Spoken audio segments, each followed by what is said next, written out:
Welcome to the Insiders Insight podcast, where we share with you the thoughts of the individuals who are working for projects that are changing the world. Thank you to our sponsor, Creditcoin, the building blocks of trust. For more details, please visit the show notes below. Hello everyone, OffChain presents Insiders Insight, and today we are very happy to have Tyler from VITA Inu. Tyler, could you please introduce yourself, introduce your project, and take as much time as you need for that? Sweet, thank you so much for having me. Don't really know where to start.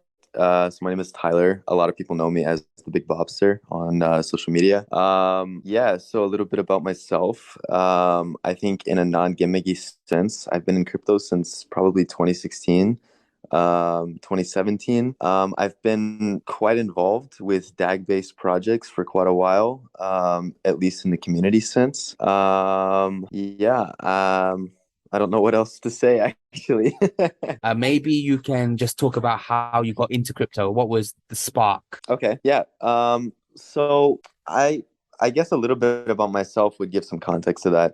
So I live in a small country called Lithuania. It's in the geographical northern part of Europe. And I would say that society here is quite heavy on technology. So the early days of the whole blockchain revolution, they definitely were hitting hard here. So it was always, in the news, it was always people talking about crypto in general that sort of piqued my interest. And I was a lot younger back then. I was 17, 18 years old. And it just sort of stuck, I suppose. I started diving into it, trying to find out, what it actually is.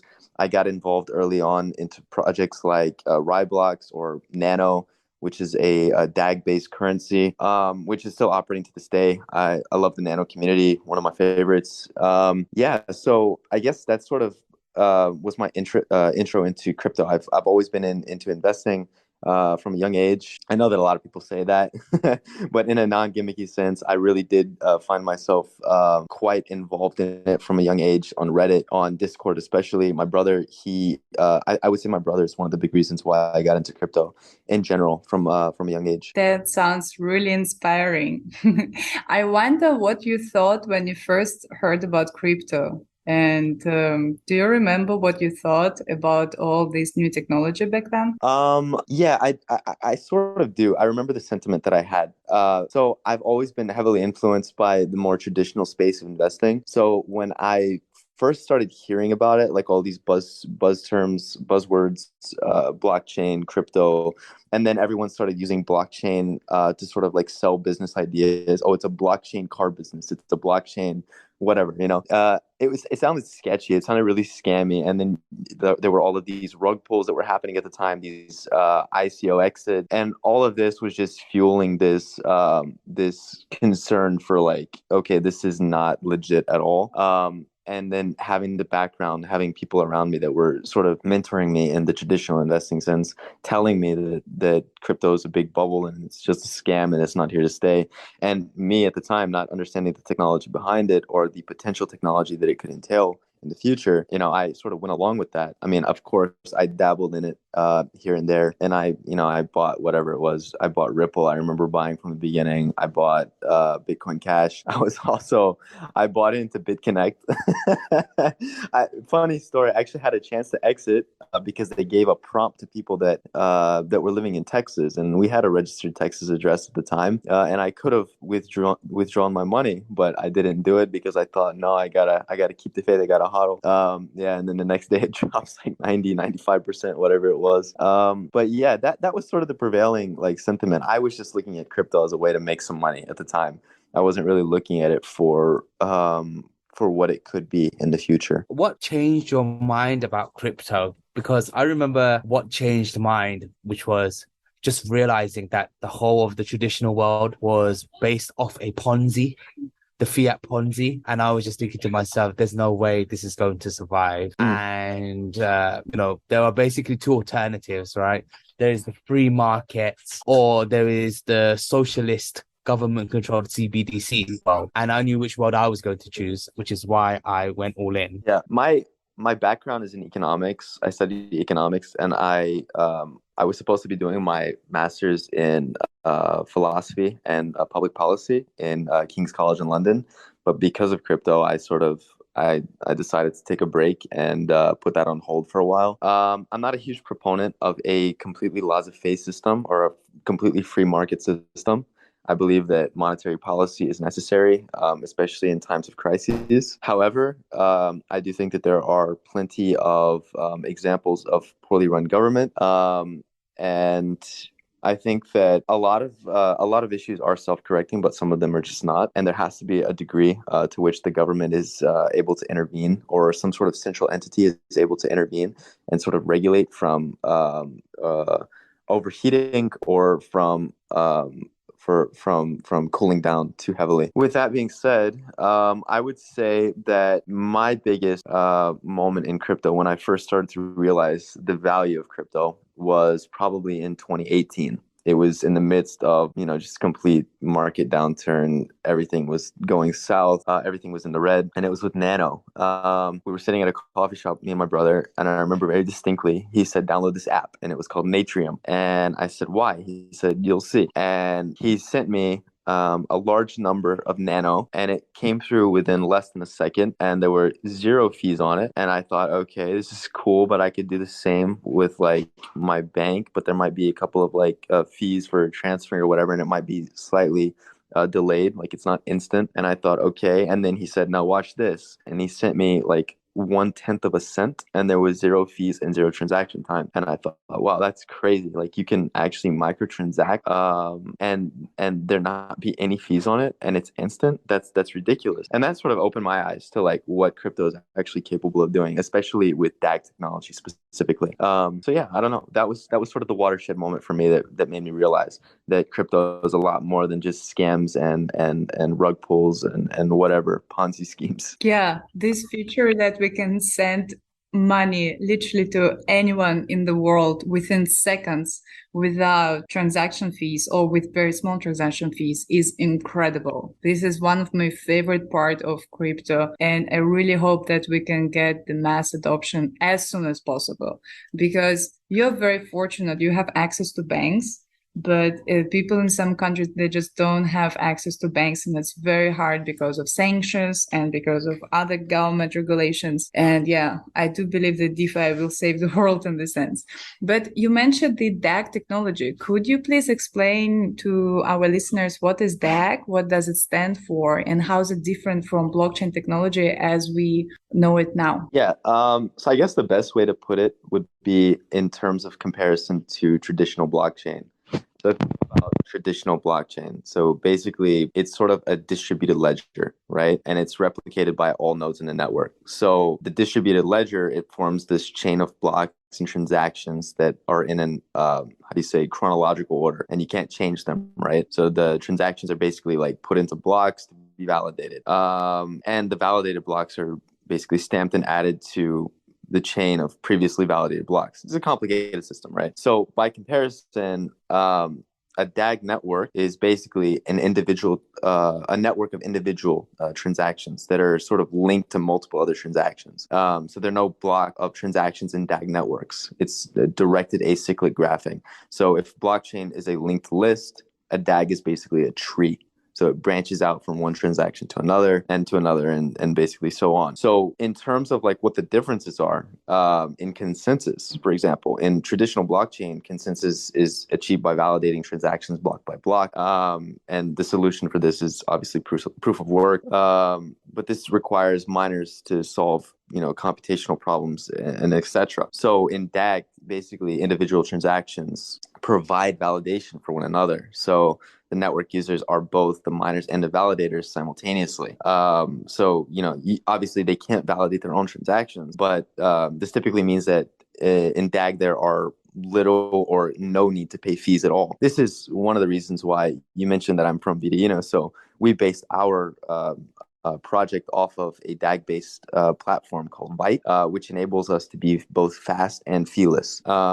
So yeah, I mean, there's a lot of pros. There are several cons. I mean, spamming networks with zero fees and instant transactions. That's a huge issue that's faced by a lot of types of DAG networks like Solana, and even Nano has faced spam issues in the past because on microtransactions, if you're able to microtransact instantly and feelessly, then obviously there's going to be bad actors that are trying to spam the network.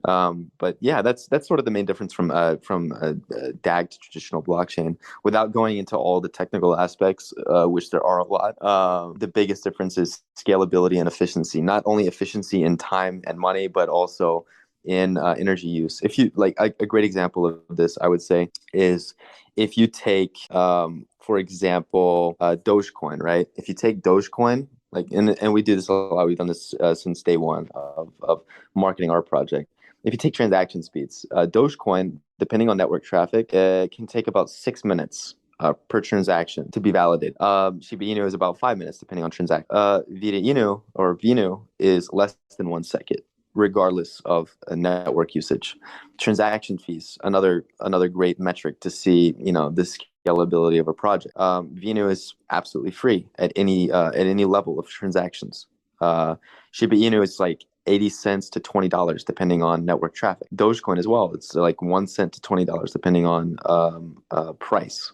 So there's a lot of aspects here that, I mean, DAG technology just excels, and it's just so much more superior than traditional blockchain project. And a lot of people, I think that they're not exposed to this yet. They don't realize that there are options out there in terms of the crypto space that provide them zero fees and zero transaction times. And then if you talk about energy consumption, this is a whole other story. Like Shiba is like 62 kilowatts per transaction, and Dogecoin is 594 kilowatts per hour per transaction. So, and if you take like the comparison, one Dogecoin transaction is literally 4 million Vinu transactions. That is a ton of energy waste. That means that, well, with the Dogecoin, so for example, if you take a household of 4 people in America, one Dogecoin transaction could light up the house for about a week in America. And Really?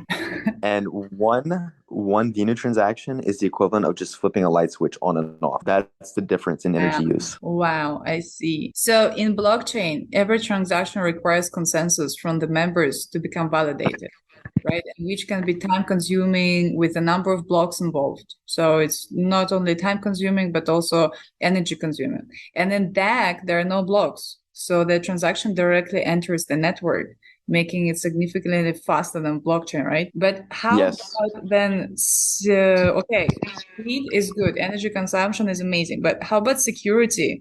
And is it decentralized? Yeah, so that's a great question. So for example, VITA, right? We can talk about VITA. So in general, so VITA is also a DAG based smart contract platform, and it has a snapshot chain structure.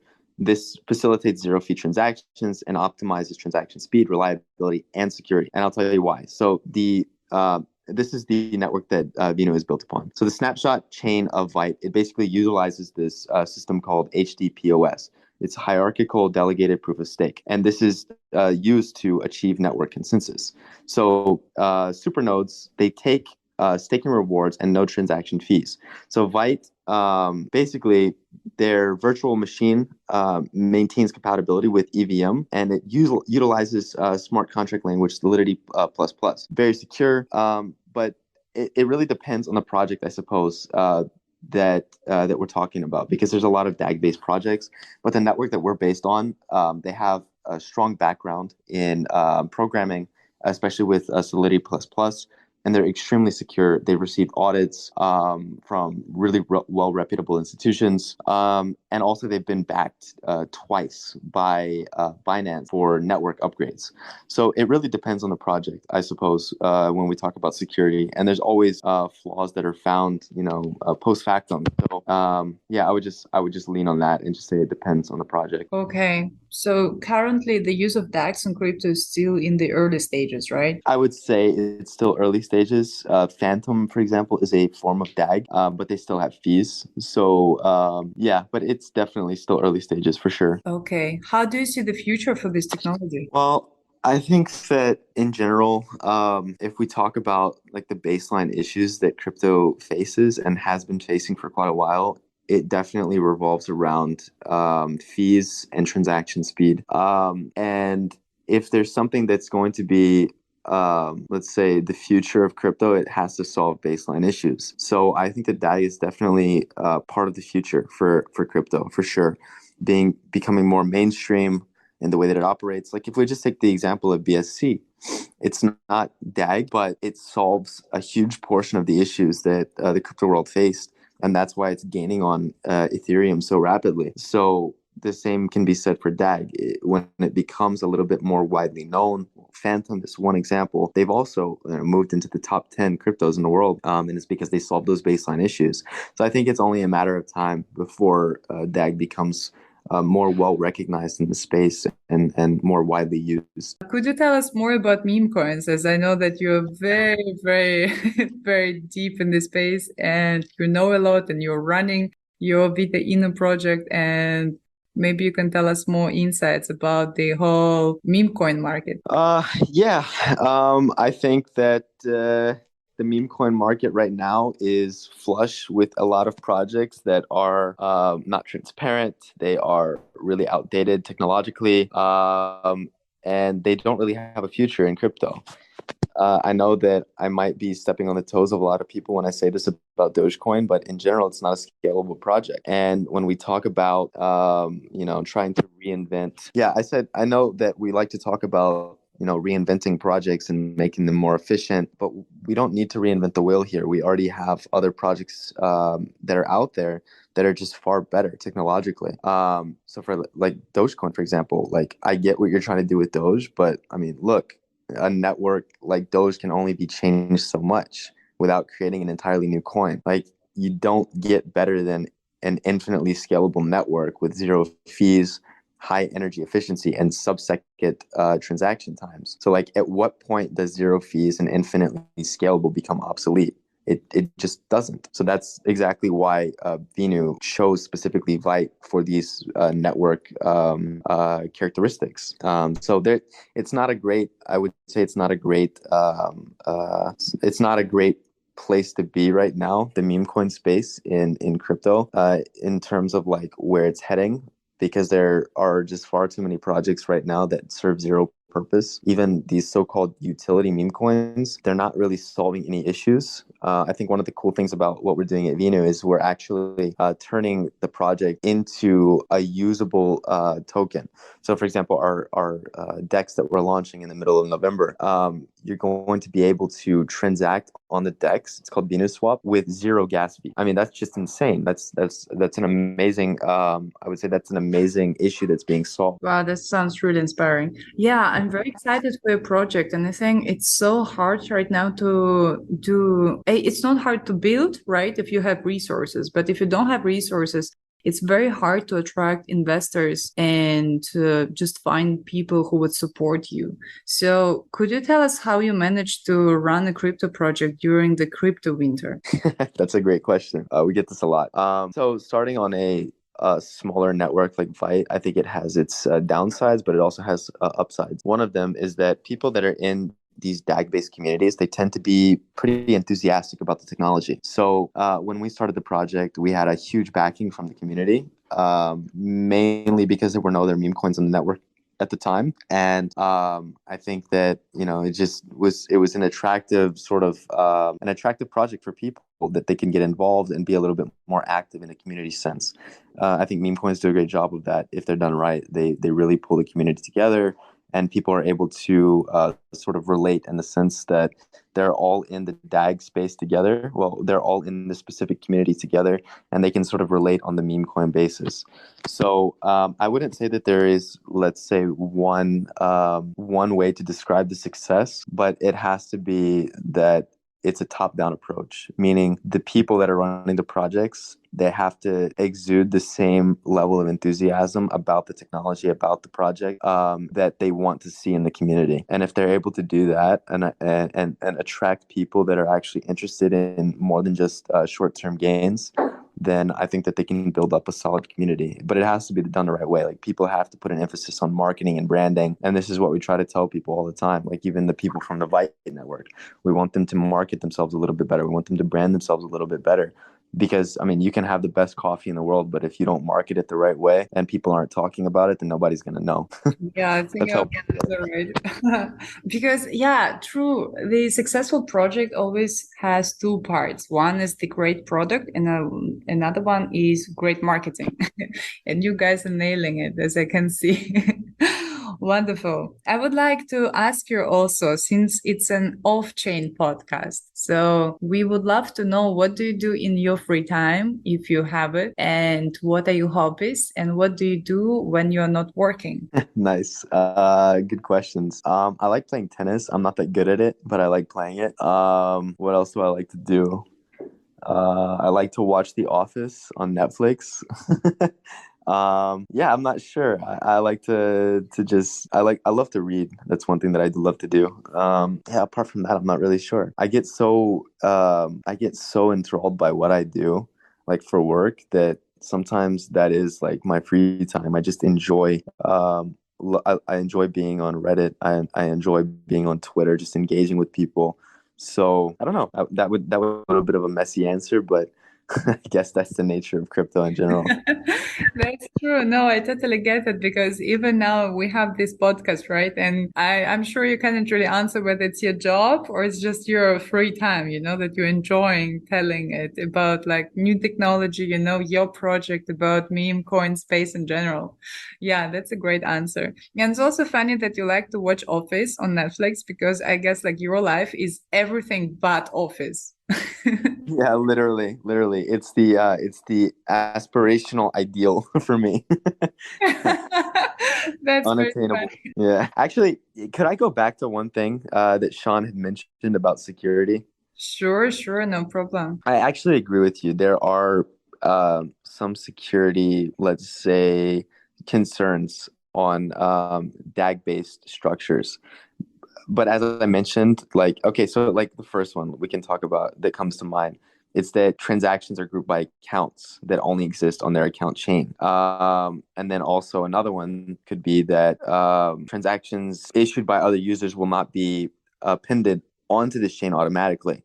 So like if a user stops producing new transactions, then this account will no longer grow. So in conclusion, I guess the rollback probability of the transactions will not decrease over time. That's a security concern. But so one of the cool things about VITA, and one of the reasons why we launched on the VITA network, is because of their snapshot chain technology. So they address this through HDPOS, consensus model. So this is basically an independent chain built off of snapshot block of the VITA network status. So it records the latest account balances, the hash of the latest block in each account. Thus, I mean, they basically remove the rollback concerns. So I think every chain has security concerns, but I think one of the cool things about VITA is they're constantly trying to learn from other DAG downfalls. They've taken what happened with Nano, which is another DAG-based project, with their spam attacks, and they've tried to implement those anti-spam measures onto the VITA network, as well, like with the decentralization. I think that they've done quite a good job of like keeping their hands off of things and trying to give as much power over the network to node owners. And I think that's it is really important, the question of decentralization, and I agree with you completely. So we're gonna finish it off here. Firstly, I just have to say I'm so happy that we get to speak to you, Ty. We actually spoke to another 24-year-old entrepreneur named Sam from Zebek. And it's just really interesting to hear everyone's views. I'm a lot older than Polina, and Polina is a bit older than you. So it's like we've got three kind of generations here, and it's very interesting. Although I have to say, I feel that within the next 5 or 6 years' time, I'm pretty sure I can turn you into a libertarian. And with that being said, we need to have this podcast again in a year's time, just to keep tabs on your progress, because I'm sure you guys are going to do really great things. So we're going to end it here. Thank you so much for listening to this episode, and we'll see you all next episode. Bye, guys. See ya.